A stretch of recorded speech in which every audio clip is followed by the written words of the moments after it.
ఒకప్పుడు దేవలోకంలో కుబేరుడు అనే ధనాధికారి ఉండేవాడు. అతను అపారమైన సంపదల యజమాని. బంగారం, వజ్రాలు, రత్నాలు, విలువైన నిధులు, ఇవన్నీ అతని రాజభవనంలో నిండుగా ఉండేవి. అతని వైభవం చూసి దేవతలే ఆశ్చర్యపోయేవారు. కాని ఆ సంపదతో పాటు కుబేరుడికి ఒక చెడు అలవాటు కూడా పెరిగింది, గర్వం. ఈ లోకంలో నాకంటే ధనవంతుడు ఎవరు? అని అతను తరచూ తనను తాను ప్రశ్నించుకునేవాడు. తన సంపదను అందరికీ చూపించాలి, తన గొప్పతనాన్ని తెలియజేయాలి అనే ఆలోచన అతనిలో పెరిగింది. ఒక రోజు కుబేరుడు మహాదేవుడు అయిన శివుడిని కలవడానికి కైలాసానికి వెళ్ళాడు. శివుడిని నమస్కరించి, ఇలా అన్నాడు: ప్రభూ, నా దగ్గర ఉన్న అపారమైన సంపదను చూసి మీరు ఆనందపడాలి. మీకోసం నేను ఒక అద్భుతమైన విందు ఏర్పాటు చేశాను. దయచేసి మీరు, పార్వతీదేవి కలిసి నా ఇంటికి వచ్చి భోజనం చేయండి. శివుడు కుబేరుడి మనసులోని గర్వాన్ని వెంటనే గ్రహించాడు. చిరునవ్వుతో ఇలా అన్నాడు: కుబేరా, మేము రావడం కష్టమే. కానీ మా కుమారుడు వినాయకుడిని పంపిస్తాను. అతను వచ్చి నీ ఆతిథ్యాన్ని స్వీకరిస్తాడు. కుబేరుడు కొంచెం ఆశ్చర్యపోయినా, వినాయకుడు వచ్చినా సరే, నేను ఎంత గొప్ప విందు ఏర్పాటు చేశానో అతనికి తెలుస్తుంది, అని అనుకున్నాడు. విందు రోజు వచ్చింది. కుబేరుడు తన రాజభవనాన్ని అద్భుతంగా అలంకరించాడు. రుచికరమైన వంటకాలు, తీపి పదార్థాలు, పండ్లు, పానీయాలు అన్నీ అమర్చాడు. వంటవాళ్లు రోజంతా శ్రమించి, అనేక రకాల వంటలు తయారు చేశారు. అప్పుడే చిన్న గణేశుడు, వినాయకుడు, అక్కడికి వచ్చాడు. అతని ముఖంలో అమాయకపు చిరునవ్వు. కుబేరుడు అతన్ని గౌరవంగా ఆహ్వానించి, స్వాగతం వినాయకా! దయచేసి భోజనం చేయండి, అని చెప్పాడు. వినాయకుడు భోజనం ప్రారంభించాడు. ఒక ప్లేట్, 2 ప్లేట్లు, 10 ప్లేట్లు, ఇలా తింటూనే ఉన్నాడు. ఎంత వడ్డించినా తింటూనే ఉన్నాడు. వంటగదిలో ఉన్న అన్ని వంటకాలు క్రమంగా అయిపోయాయి. కుబేరుడు ఆశ్చర్యపోయాడు. ఇంత తింటాడా? అని ఆశ్చర్యపడ్డాడు. కాని వినాయకుడి ఆకలి మాత్రం తగ్గలేదు. వినాయకుడు ఇలా అన్నాడు: ఇంకా ఆహారం కావాలి. నా ఆకలి ఇంకా తీరలేదు. కుబేరుడు వెంటనే మరిన్ని వంటలు తెప్పించాడు. కాని కొద్దిసేపట్లో అవి కూడా అయిపోయాయి. చివరికి రాజభవనంలో ఉన్న అన్ని పదార్థాలు పూర్తిగా ఖాళీ అయ్యాయి. ఇంకా వినాయకుడు ఆగలేదు. అతను భవనంలోని పాత్రలు, అలంకరణలు కూడా తినడం ప్రారంభించాడు. ఇది చూసి కుబేరుడు భయపడ్డాడు. ఇలా కొనసాగితే నా భవనం కూడా మిగలదు, అని అతను ఆలోచించాడు. వినాయకుడు కోపంగా ఇలా అన్నాడు: నన్ను ఆహ్వానించావు, కానీ నా ఆకలిని తీర్చలేకపోతున్నావు. ఇది నీ గర్వానికి ఫలితం. ఇప్పుడు కుబేరుడికి తన తప్పు అర్థమైంది. తన సంపదపై గర్వపడటం ఎంత తప్పో తెలుసుకున్నాడు. వెంటనే కైలాసానికి పరుగెత్తి, శివుడి వద్దకు వెళ్లి నమస్కరించాడు.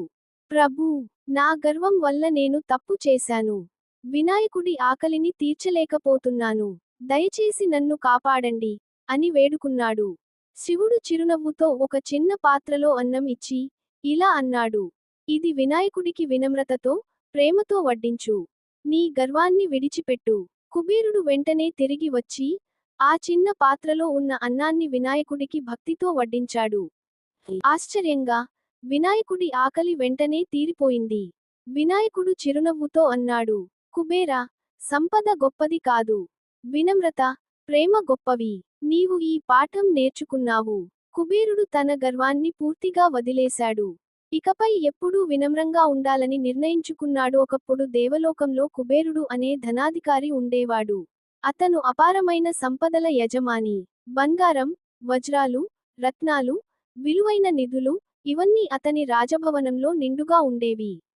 అతని వైభవం చూసి దేవతలే ఆశ్చర్యపోయేవారు.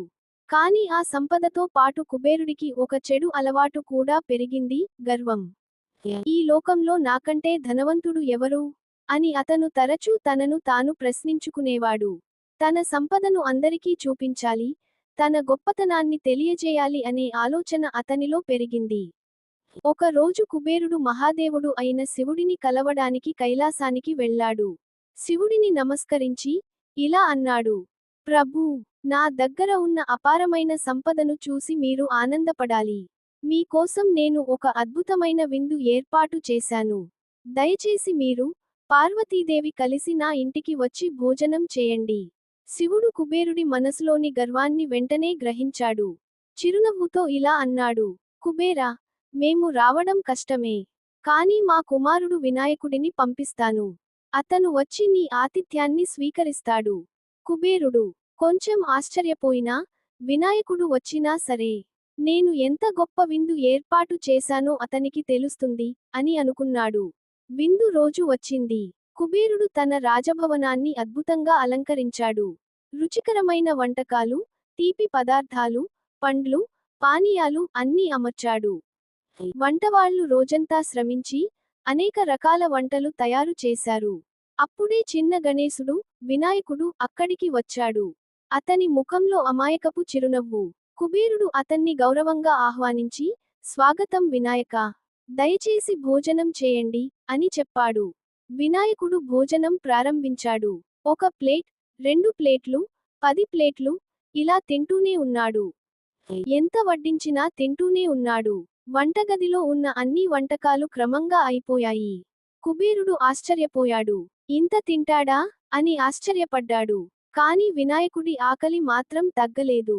వినాయకుడు ఇలా అన్నాడు. ఇంకా ఆహారం కావాలి. నా ఆకలి ఇంకా తీరలేదు. కుబేరుడు వెంటనే మరిన్ని వంటలు తెప్పించాడు. కాని కొద్దిసేపట్లో అవి కూడా అయిపోయాయి. చివరికి రాజభవనంలో ఉన్న అన్ని పదార్థాలు పూర్తిగా ఖాళీ అయ్యాయి. ఇంకా వినాయకుడు ఆగలేదు. అతను భవనంలోని పాత్రలు, అలంకరణలు కూడా తినడం ప్రారంభించాడు. ఇది చూసి కుబేరుడు భయపడ్డాడు. ఇలా కొనసాగితే నా భవనం కూడా మిగలదు, అని అతను ఆలోచించాడు. వినాయకుడు కోపంగా ఇలా అన్నాడు. నన్ను ఆహ్వానించావు. కాని నా ఆకలిని తీర్చలేకపోతున్నావు. ఇది నీ గర్వానికి ఫలితం. ఇప్పుడు కుబేరుడికి తన తప్పు అర్థమైంది. తన సంపదపై గర్వపడటం ఎంత తప్పో తెలుసుకున్నాడు.